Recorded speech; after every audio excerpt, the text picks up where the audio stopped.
That's why this series has exploring worst case scenarios. Who wants to get on the phone with someone, a very close relative, and have to talk like this? No one does, but the reality is there might be people who actively say things against this type of lifestyle or against the location you're at. Hey there, and welcome to the Digital Nomad Family podcast. This is the place where families who have or want to have a nomadic lifestyle come together to talk about the highs and lows that this life brings. We celebrate the joys and support each other in the hard. So, if you are a digital nomad family or will be in the future, this is the place for you. We're glad you're here. Hey everyone, long time no talk, huh? You might have thought, where'd Marissa go? And the answer is Mexico City. The entire time we were in Mexico City, we had a pretty busy schedule, and I didn't handle all the things so well with keeping the podcast going. So we are out of Mexico City now, and I said, you know what? I really miss this. I miss talking to you guys. I miss the community, and I really want to prioritize getting back to it. So I am excited to be back. We have picked up several new listeners, which I'm really excited about. So welcome. If this is your first one in a while, welcome back. And I'm excited. We ended our last series, I feel like, on a really in a good place. We were talking about setting goals. And if you haven't had a chance to listen to all of the different Leading Our Families Well series, I encourage you to go back. I was really impressed with all the people that I interviewed, and I just really enjoyed that series. So I feel like it was a nice, positive series, and I really liked it. And kind of as I've been thinking, okay, what do I want to talk about now having come back? We have learned some things as digital nomads, my husband and I. And I was like, you know what? I really want to talk about these things that I feel like are important, but maybe they're not as exciting or happy. So before we get to what our new series is, which, I mean, you've read it already. You can see that it's Disaster Diaries, exploring worst case scenarios, which I'll explain it, I promise. But I just want to, again, reintroduce myself for those of you who are new, because like I said, we have picked up several new listeners. And if you're listening to this and you haven't hit that subscribe button, it really is helpful to get the word out about this podcast. And I'm not going anywhere now, so you can trust me to hit it. My name is Marissa. I am a full-time traveler along with my husband and our 4 kids. So we are a digital nomad family, and we are unique in this space. And because family nomadic travel is, in my opinion, and the people I talk to, I think it's only going to increase. I am hoping that this is a place where families can come together, we can help each other out, we can talk about all the things that need to be talked about, the good, the bad, the ugly. And yeah, I love to travel, obviously. We are slow travelers, meaning we basically stay in a place until the amount of time our passport says we have to leave, we leave. So if it's 180, we're probably there for about 180 days. If it's 90, we're there for 90. We really just like to be in a place, get to know the people there, get to know the culture in that place. And yeah, so we are currently in San Salvador, El Salvador, and we are loving it. It's been very refreshing here. It's much smaller than Mexico City. It's about, if I did the math right, which a mathematician I am not, but if I did the math right, it's about 1/16 the size of Mexico City. So going from that to this has been mind-boggling, but we're loving it. Also, if you are thinking about coming to San Salvador, just know it is a city of hills. Okay, can I just rabbit trail for a second? We need to start talking about the hills and places, like the topographical map. Can we make it more important, like a higher priority to talk about that? Because I have these cities in my head and I'm like, oh yeah, I want to go there. I want to go there. I want to go there. And then I get there and I never once have considered the terrain of a place. Please don't tell me I'm the only one that has got off an airplane and gone, oh wow, this is flatter than I thought, or this is hillier than I thought, or this is basically a mountain, because that's San Salvador. And Mexico City is very flat. If you've been there, you're just walking flat. You go to Chapultepec Castle and that's your hill.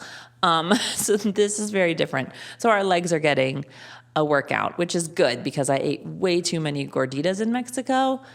So I can walk off my gorditas here. Okay, so that's a little bit about me. So yeah, I'm excited to be back. Go through, if you are new, listening to all the old podcasts is really going to let you know who I am. We try to keep it casual here, and I try to keep them quick. I'm not so great at the second part of that. I'm really great at the first part. So we're super casual here, but I feel like it is important information, and I really do try to be helpful.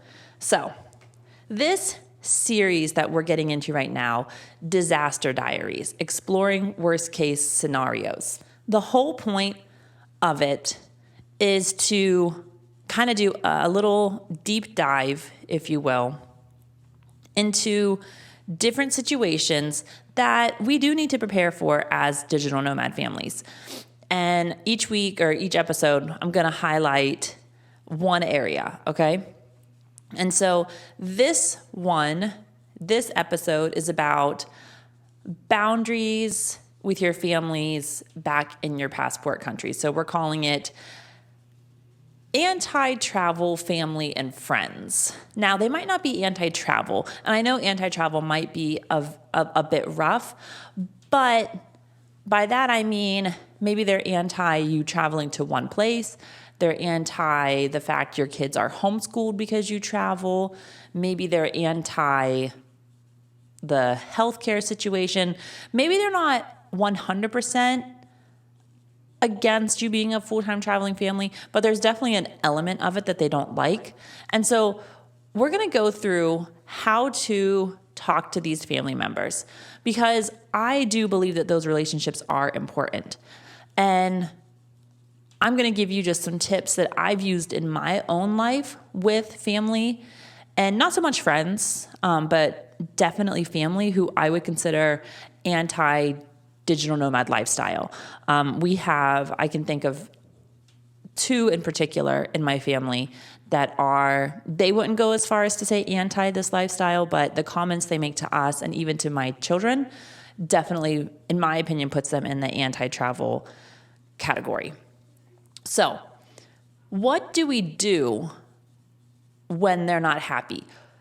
What if they say even scary or inappropriate things to your kids? How do you talk to them if something has gone wrong?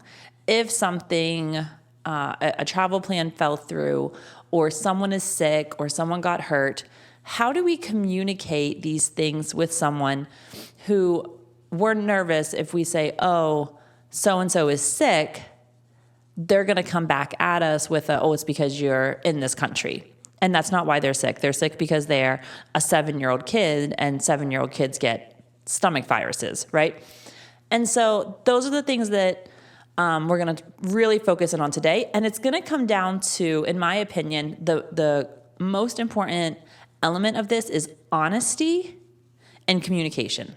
So just open, honest communication, because that's all you can control. And I don't want you guys to have this idea that you're going to change this person's mind. You most likely are not going to change your mom's or your dad's or your aunt or whoever it is. You're most likely not going to change their mind that this lifestyle is healthy or safe or appropriate, whatever their Problem is, you most likely aren't going to change their mind. But what you can do is you can communicate with them. You can let them know that they've been heard, that you understand where they're coming from. And then you just kind of have to move on. So one of the, in my opinion, the best way to handle this is to ask the question, what is the biggest concern you have about that? So when they come to you and they're talking to you about they're nervous because you're going to go to a certain country, you just ask them, what is the biggest concern you have about that? What's the biggest concern you have about us traveling to anywhere? I mean, so many people get nervous. I'm just going to leave that as a blank, okay? Because you know what your family and friends get nervous about. So you just say, what's the biggest concern you have about us traveling to that country? And then they're going to share their fears. They're going to say, oh, well, I've heard this. They believe this. They do this. This is what they do to U.S. citizens. And you just let them share their concerns, okay?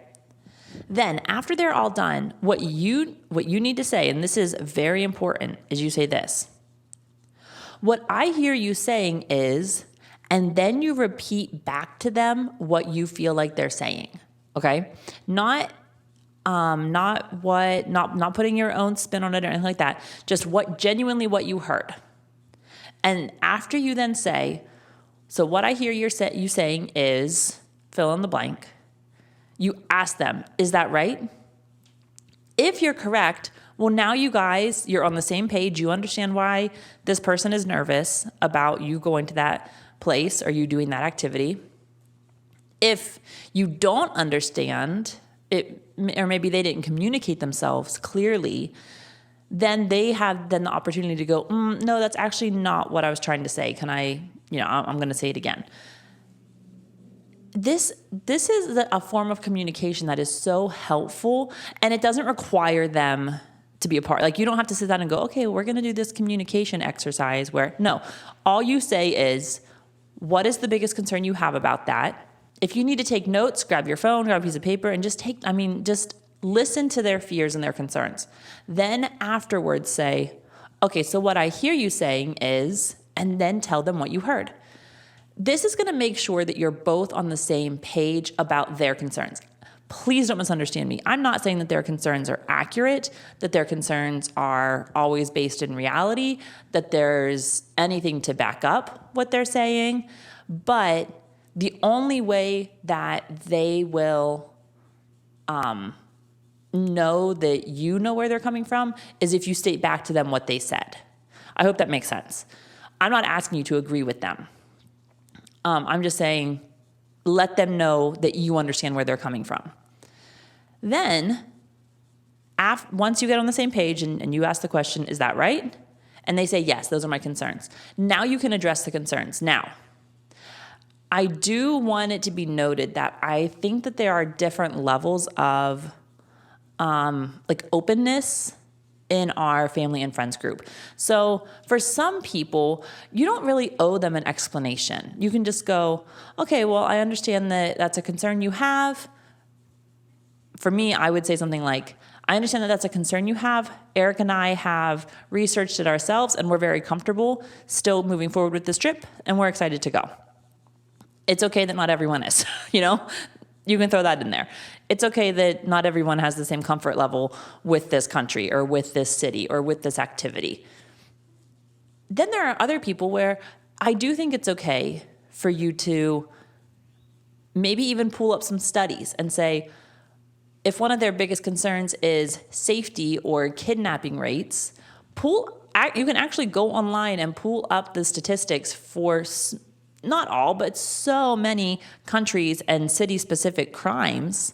And then you can even pull up the stats in a place like New York City or Chicago or Miami, and compare them and say, well, it's actually just as risky for us as a family to go to New York City for a week, whereas going to this city. And sometimes when they see that, sometimes that will help. Sometimes it doesn't. I tried that method with someone in my family, and they said, you cannot trust those numbers. We were talking about when we were headed to Mexico City. They said, you cannot trust those numbers because everything in the government is controlled by the cartels, even the statistics. And if that's going to be the person's attitude back to you, you can't do anything. You can just say, okay, well, I promise I'll keep an eye on my kids. Like, just leave it at that. But I think it's okay to address on for certain people some of the concerns that they have. So I would say that is a big one, is just understand, okay, what's the relationship I have with you?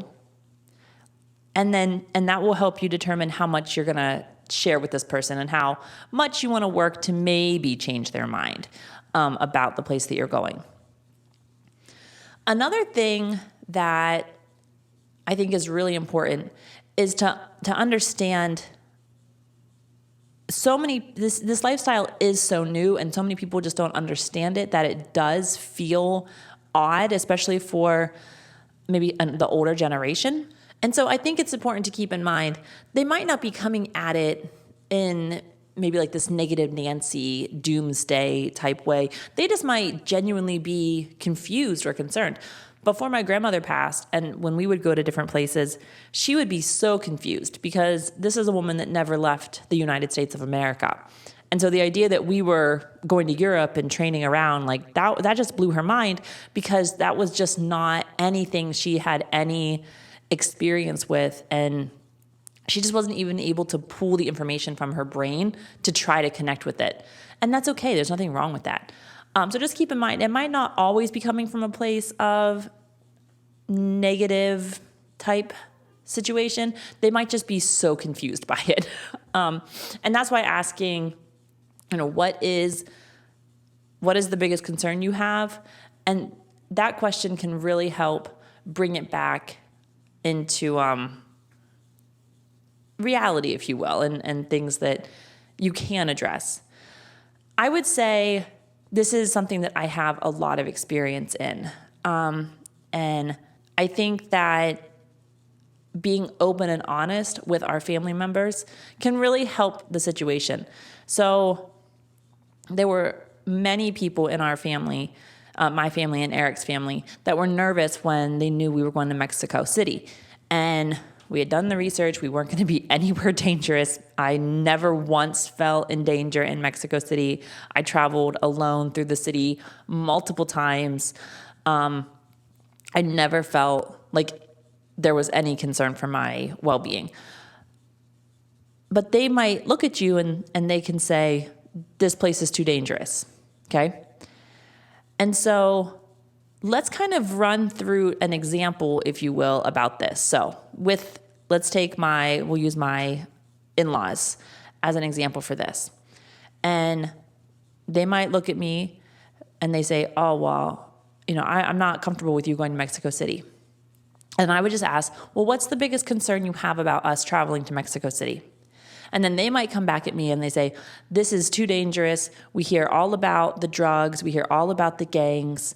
And I'm worried that this is going to happen. And then I can look at them and I can say, okay, so you're concerned about the crime rate in this city, yes? And they might say, well, it's not the crime rate that I'm concerned about. It's what if they find out that you're from the United States? And now you can see, then you can address that. So you might say, okay, so you're concerned that people might target me because I'm a U.S. citizen.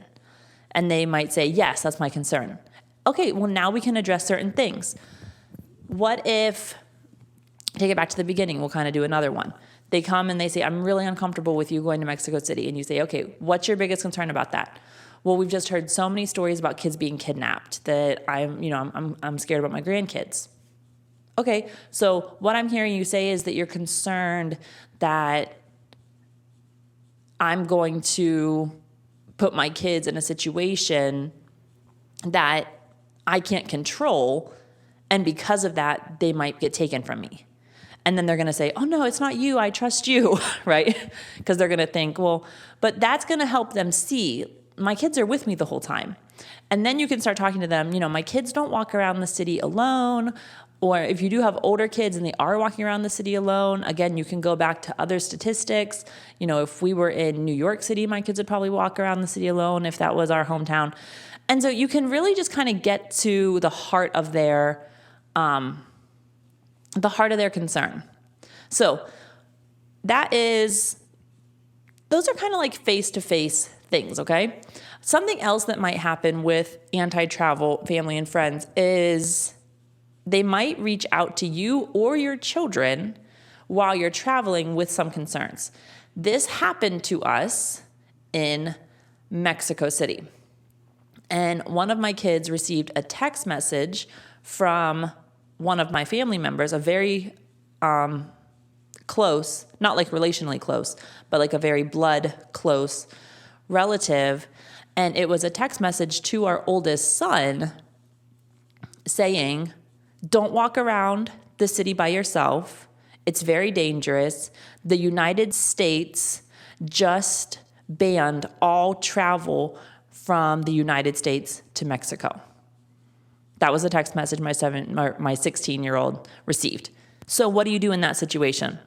Well, I immediately got on the phone and I called this family member and I said, that is inappropriate.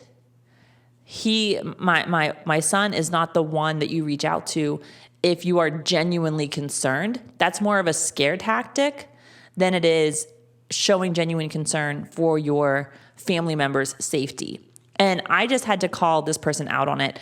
And I know that sounds uncomfortable, but at a point, we do maybe have to call people out on something that they've said, especially to our kids in that kind of situation. So there might be a time where you actually have to call someone out. And you have to do it with love. You have to do it with grace.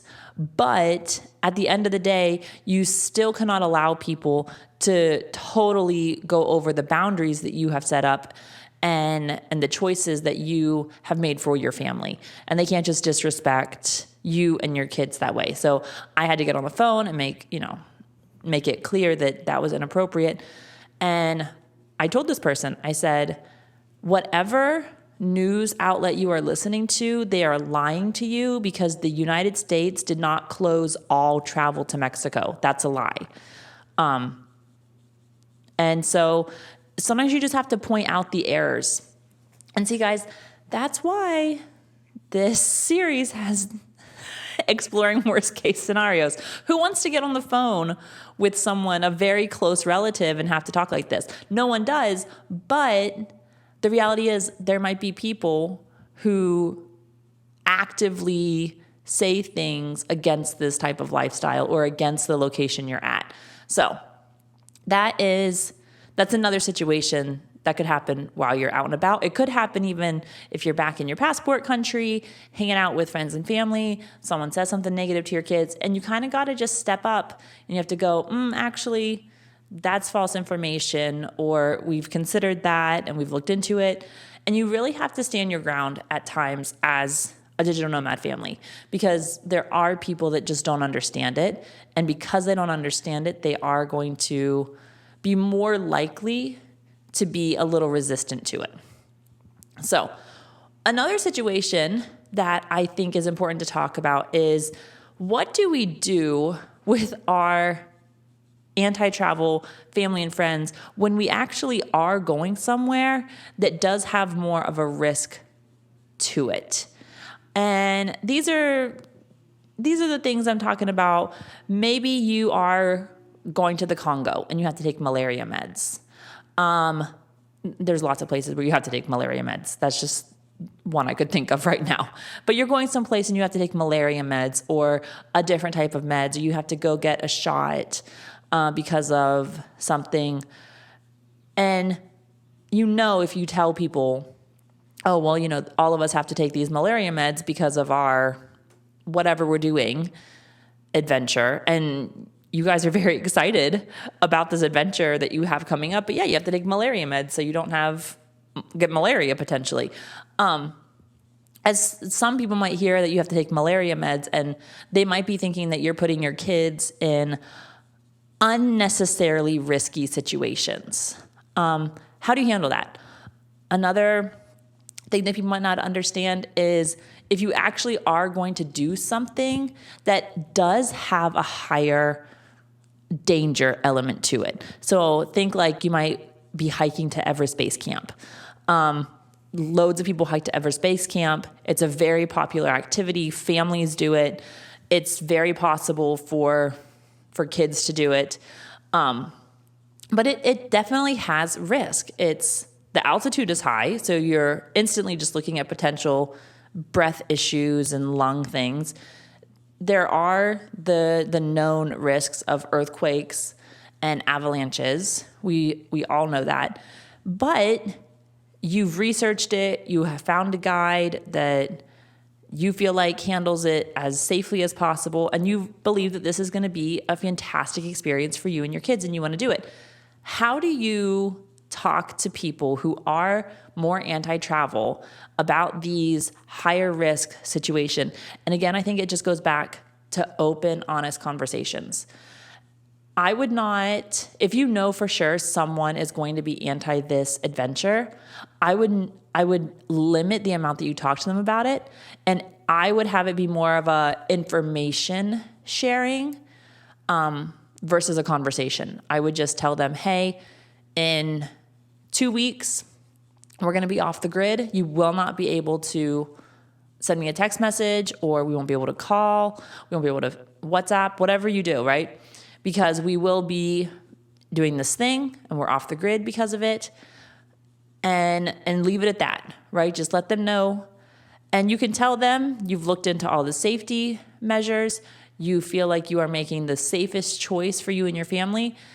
And if they disagree, that is okay. They're allowed to disagree with you as long as they don't disrespect you or your children because of this choice, if that makes sense. So no scary text messages that say this awful thing is going to happen, right?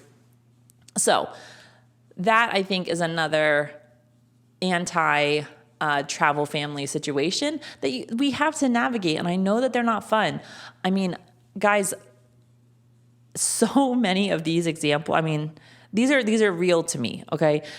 I have these people in my family. So even though we have been living this lifestyle, even though I have a show about it, like, we still have very close relatives who I would consider anti-travel.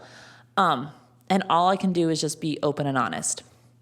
The last situation that I can think about is just injury and sickness, okay? And I'm talking just general injury, general sickness, okay? Kind of like I said before, we have 4 kids and they get sick. Our youngest, Ryan, he is, I've never met a more introverted body. It's weird. As a kid, he loves to be around other kids, but his body is like, no, I'm an introvert. And so if we have activities planned for more than 2 weeks in a row, he gets a fever for like 3 days. It's the craziest thing. So I know, okay, I have to block in time for Ryan to have some chill at home days, or else he's going to get a fever. He's fine. He just gets a fever. It's really weird. It's happened to him ever since he was young. But when I know that happens, I'm not going to call my family in the United States and be like, oh my gosh, Ryan is sick. No, he's fine. He's a kid. He's a 10-year-old that has a fever. 3 of our kids got some type of like sinus thing while we were getting ready to leave. It was like our last week in Mexico City. And 3 of the kids got like some kind of weird sinus thing.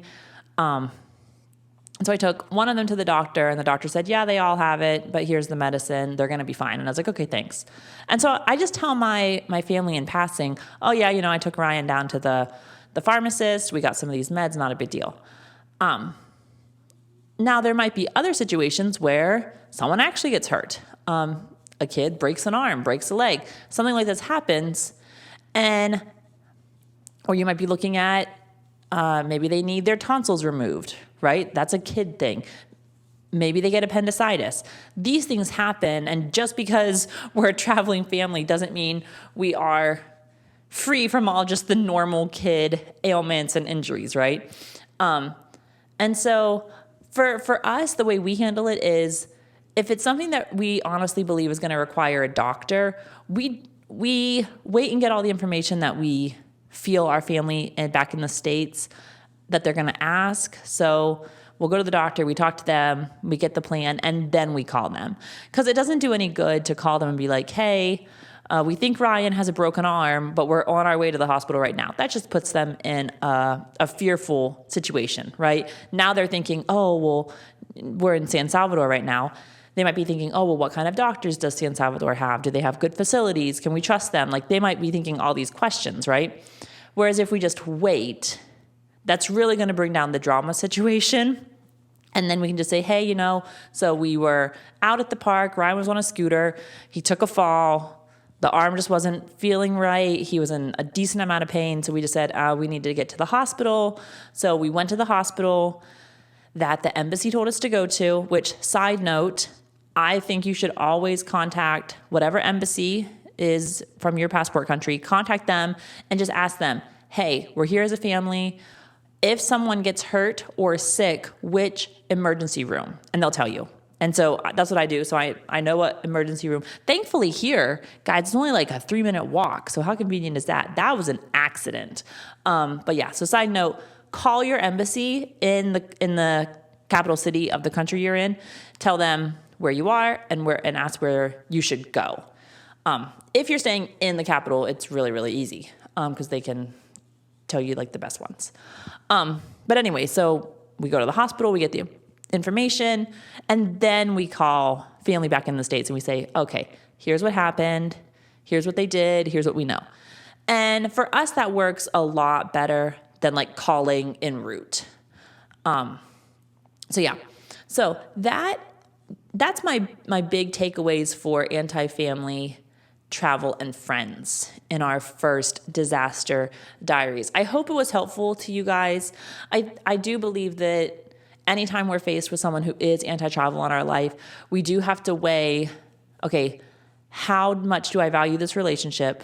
Is this someone like I want to stay in relationship with? And the answer many times with our family is yes. Like, this is someone I want to stay in relationship with. I don't want the fact that we're a digital nomad family. I don't want that to break this relationship.